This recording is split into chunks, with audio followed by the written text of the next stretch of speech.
Hi everyone, welcome back to Mentor Monday. My name's Lisa Ireland. I'm an Australian author of contemporary fiction, and I want to talk to you today about submitting your manuscript to a publisher or to an agent. I want to start with a couple of disclaimers. First of all, I've only been published by traditional publishing houses here in Australia, so I've never self-published. I've never been independently published, and so if you're looking for information on that, I'm not your person. And thus far, I've only been published in Australia and New Zealand. I've not been published in the United States or UK or other markets yet, although I have got books on submission there at the moment. But what I'm saying is that that's where my experience is coming from. I do know about submitting in the US and the UK, but I don't know anything about independent publishing. So if that's what you're looking for information for, you might want to look elsewhere. Okay, so submitting your manuscript for publication. Here in Australia, you can submit directly to a publisher. I don't really know about New Zealand because Australia and New Zealand tend to get lumped together as one market, but I've never directly submitted to a publisher in New Zealand, even though I am published there and distributed there. But here in Australia, you most definitely can submit your work directly to the publishing house without an agent. Now that's quite unique. You cannot do that pretty much anywhere else in the world without a few exceptions. But the other big markets, the English-speaking markets I'm talking about here, the other big markets, the UK and the US, don't even bother trying without an agent. They will only look generally at agented submissions. That being the case, I'll come back to publishers, but you definitely can do that in Australia, go directly to the publisher, and there are some advantages and disadvantages of that. But if you're looking to be published in the worldwide market, in big overseas markets like the US, you're going to need an agent. So I'm here to talk about how to go about that today and what you need to do to get your manuscript ready and what you need to do in general. So the first thing is write a good book. Work on your book first. That's the most important thing, is making sure, and you can go back through some of the other videos that we've talked about, editing and, getting feedback on your manuscript, that type of thing. But you need to take those steps first. You need to make sure that you have a perfectly polished manuscript. And it's, in some ways, your first contract, your first manuscript has to be the most polished of any work you ever submit, because once you are picked up by a publishing house and you have an editor within that publishing house and you already have an agent, of course you still have to present a really beautifully polished manuscript when you are looking to get a new contract or when you are submitting further work. But at that point, once you've had a book published with a publishing house, they know you and they know what you're capable of, so they'll be maybe slightly more forgiving if there are, a few bits that are a bit wonky.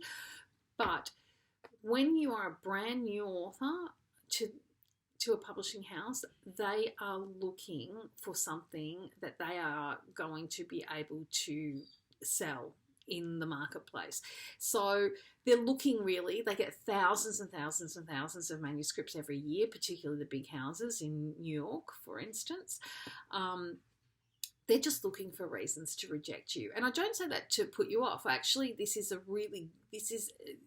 good news for you, because if you're someone who's done your research, and the fact that you're watching this video shows that you are researching, if you're someone that does your research, you can put yourself at the top of the pile pretty much straight away by not making the mistakes that many people who do no research, the mistakes that those people make. So what are some of the things that will get you rejected really, really quickly from, we're talking about agents at this stage?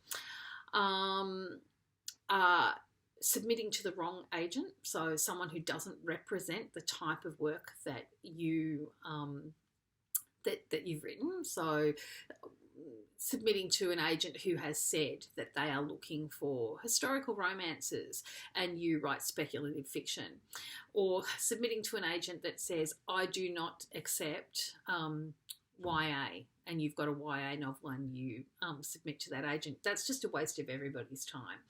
So you need to be submitting to an agent who's looking for the type of thing that you are writing. So how do you know? Where do you know? Where do you find this out? You do your research. So the first thing that you can do, a really good way to get some leads on agents, is to look at books that are in the genre that you are writing in and flick to the back to the acknowledgements where the author has their acknowledgements, and often their agent is one of the first people they will thank. So if you scan the acknowledgements, you'll find who represents certain authors, and that might give you a starting point for to look at agents that might be interested in the type of thing that you are writing. Now, agents will represent generally a wide range of authors, so like within a certain category. So for instance, they might be interested in commercial fiction, and they might represent people across a lot of genres in commercial fiction, or they might be, some agents do specialised, some prefer to have, particularly boutiques might have, like a small boutique agency might have authors from, like, pick one or two authors from different types of writing. So a couple of YA authors, a couple of women's fiction authors, a couple of historical romance authors. So if they're not representing a lot of people, they might sort of spread, they might have a diverse list. So each agency will operate differently. That would be and has been my starting point, where to look at people who write in a similar genre to you and see who represents them.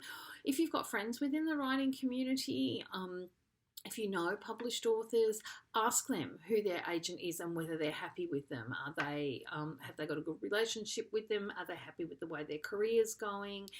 And do they think that perhaps you might be a good fit for that agency? So that's a starting point. There's also other ways that you can research. You can pay for a subscription to Publishers Marketplace, which has got information, all sorts of information. Like I said, it's a paid subscription. So I think if you're just starting out, if you're not quite ready to submit to an agent, that might not be worth the money just yet. But if you are seriously looking for an agent, it's definitely worth signing up for that agency information. It will give you all sorts of information about who's looking, what agents are looking for what sort of deals they've brokered, all that sort of thing. And then there's the smaller, which is connected to Publishers Marketplace, which is Publishers Lunch, which is a newsletter. So that's worth signing up for too, and I think that's free. So at the moment, I'm not subscribed to either of those, and I'm about to, here's a little personal story, I'm about to launch back into this because after years with the same agent, we have parted ways, and it's not a sad story. Well, it kind of is, but it's not because we're not happy with each other, but sadly my agent has recently chosen to go a different way in her career, and she's not representing authors anymore, which I'm happy for her because she's made a positive change for herself. But it is a bit tricky for me because that means I'm now without an agent and I'm in the market again. So this is a topic that's very pertinent to me at the moment because I'm doing the same things that you would be doing. So like I said, I'm not a member of Publishers Marketplace at the moment, but I'm about to sign up for that, sign myself up with a new subscription, and to Publishers Lunch, the newsletter as well. There's also Query Tracker, which a lot of agents use to use for submissions. So Query Tracker is free, so it's worth just getting on, just Googling Query Tracker and having a look at that. You can also look at Editors and Predators. That's a website. I'm not sure if they have information on agents. They certainly have information on dodgy publishers when we get to that bit. But I think there might be there might be reports of dodgy agents too. So that's worth looking at. Here in Australia, if you're looking for an Australian agent, and I'll talk about why you might do that and why you might not. If you're looking for an Australian agent, you can look up, what's it called, the Australian Literary Agents Association, so ALAA, Australian Literary Agents Association, and that'll give you a list of quite a lot of anyone that belongs to their association. Not all agents do, and it doesn't, just because they don't belong to that doesn't necessarily mean they're not reputable. That's a voluntary organisation, so like the membership's voluntary, so it's not don't be put off if the potential agent you're looking at is not a member of that, but that does just mean that you might need to do a bit more digging, a bit more detective work at asking people whether this agent is reputable or not. So why would you look for an Australian agent or an overseas agent? So if you're in Australia, obviously if you live in Australia, and your work is aimed at Australians, so for instance you might write Australian rural romance, or you might write various books with a very strong Australian setting, and this has been the case for me up until recently. My books have all been very strongly they're very Australian, and they're set in Australia, and they've got Australian characters. They're very, very strongly Australian, which makes them appealing to Australian audiences more so than any other audience. I found initially having an Australian agent was an advantage to me, and the reason for that is that my agent was here in Australia, so I could actually meet face to face with her. I could ring her up. We're in the same time zone. I'm not always disconnected by her being on New York time and me being on Melbourne time or anything like that. We did live in different states, but that was not much of an impediment, so she was readily available to me, and that is actually a really big bonus. She's also well known to Australian publishers who up until this point has been the target of my submissions. I've wanted to be published by particular Australian publishers, so my wish list my wish list was the top, the top 5 Australian publishers. And as some of you would know, I'm published by Penguin Australia, which was my dream publisher. So it was fantastic to have an agent who is well known to those publishers and used to dealing with them, and has a good reputation with those publishers. So that has up until now worked for me, and would have kept working for me had she not sadly taken a different direction with her career. Sadly for me, I mean, not for her. The advantages to having an overseas agent are that you are not limited so much to the Australian market. So Australian agents in big agencies, there are some really big agencies here, like for instance Curtis Brown Australia, who've got wide connections and branches overseas. So those big agencies, if you're with an Australian agent at someone like Curtis Brown, they're going to have those big overseas connections if you write something that is suitable for the international market. Whereas if you go with a more boutique agency here in Australia, they may not have those overseas connections. They may use a sub-agent. So for instance, I have a sub-agent that a foreign rights agent who is working to sell my books into other markets. So, but that can be if your heart's desire is to be published in the US or the UK, and you've written a book that is really suitable for those markets, then perhaps you might want to consider looking at international agents. So I would suggest possibly, if your book is aimed at the UK market, well, then you would look at a UK agent, and if your book is aimed at the US market, well, then you would look for a US agent.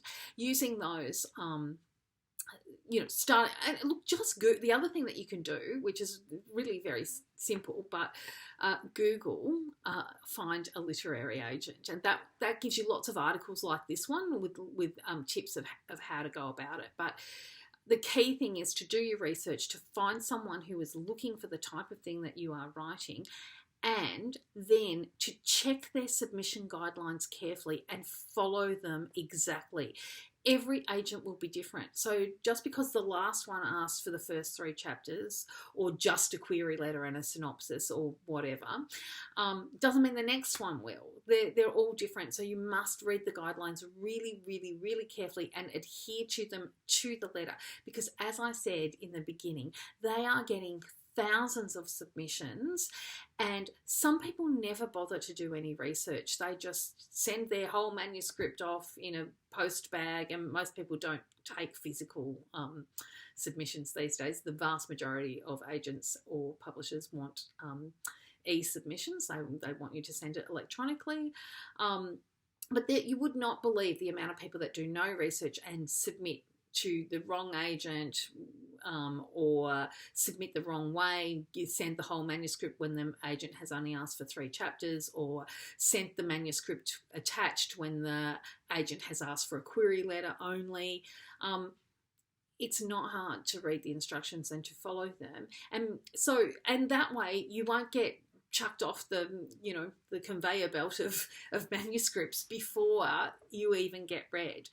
So that's kind of half the battle. And like I said, it's good news for you because you're doing your research now. So it means that you're going to put yourself ahead of the herd. Okay, so that's submitting to agents. Oh, one thing I would suggest, because you're probably not going to get, you might, but you're probably not going to get the first agent that you submit to. It's not unusual to submit to 50 to 100 agents, particularly if you're looking for an agent in an international market. I would suggest submitting in batches, and I'll explain that in a minute, but what I'm doing at the moment, I'm creating a spreadsheet which has the name of all the agents that I am considering, and I've got in that spreadsheet I'll put their name, a link to the website so that I can check their submission guidelines before I send off, what the agent is looking for, and I've also got some columns to say things like when I sent my submission. I haven't sent any yet, but that will have dates in it. When I sent my submission, did I get a rejection, yes or no? And were there any comments with the? So sometimes you get a rejection, but you get comments, and if you do get comments, they're very useful. It's good to note the comments. And I also have a thing called batch number. So I will, when I'm ready, I will send out in batches of about probably between 10 and 15 probably at a time, and I won't put all my so I'll prioritize my agents by my wish list. I'll have my number 1 and my number 2, and down the list to number 100, however many I pick. But don't put your top 10, don't send out to your top 10 on your wish list in your first batch. Send out to, maybe your first pick, then your 10th, then your 20th, 30th, that type of thing. And I'll tell you why. Because if there's something wrong with your query letter, usually they ask for just a query letter and a synopsis. As I said, they're all different, but generally that's a general thing that they ask for. If you send out a query letter and your synopsis and you send it out to 20 agents and all 20 reject you, there's something wrong with your query letter. There might not be anything at all wrong with your manuscript, but there's something wrong with the way you're pitching. So you need to get some advice on that before you send out the next batch. And that's why you do it in batches. So at each step, so you might get, you'll send out, you might get some offers, and then you have to decide whether you really want to go with that person or whether you want to wait for another offer. If you get an offer, you can then send back if your manuscript is still under consideration to one of your wish list agents. You can go back to that agent and say, just as a courtesy, I'm letting you know that Agent X from X agency has made an offer, but you are my number one pick, and I'm just giving you this opportunity to read before I accept the other offer. And sometimes that will get a move on because they think somebody else is interested, they might be interested too. All right, so that's agents. Now, pretty much everything I've said for agents is the same for publishers, except that again, that you can't submit directly to publishers in the UK or the US or other English-speaking territories. You need an agent to do that for you.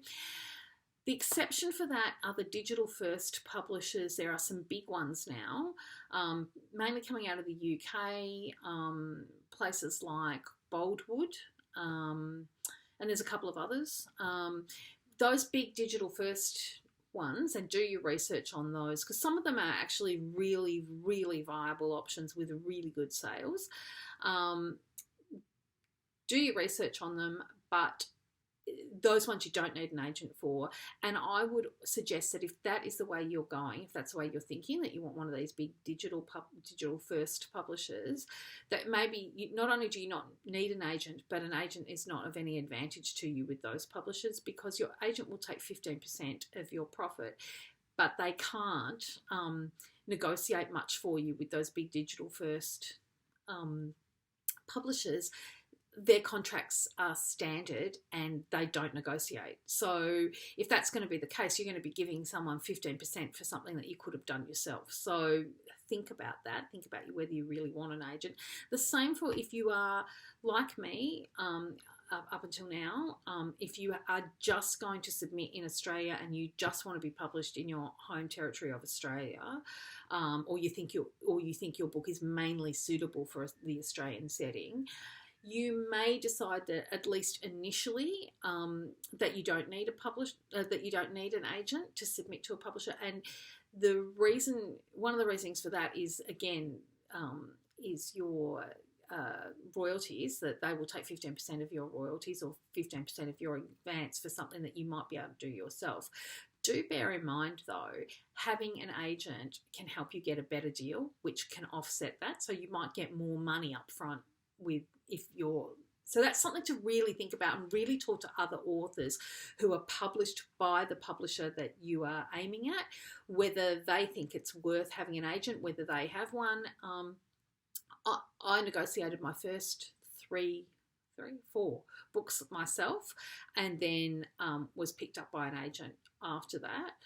I loved having an agent. I loved having someone I hate talking business. I just want to do the writing. So I loved someone who would negotiate all the tricky bits with the publisher, and someone who's on your team. Your agent is you and your agent are a team together, and it's great having someone who believes in you, believes in your book, and who will go into bat for you with the publisher if something goes wrong, if there's something that you're concerned about, if you're, for instance, not happy with the publicity you're getting, or not happy with the marketing, or if there's just some information that you want but you're too shy to ask, or you feel uncomfortable asking, the agent can do that for you. So sometimes it's worth giving up your 15% for having A, their negotiating skills, and B, having someone to deal with the business side of things for you. So I guess that's it. Get yourself organised. Think about whether you really need an agent or not. If you do, do your research first and spend a lot of time working out who you want to send to.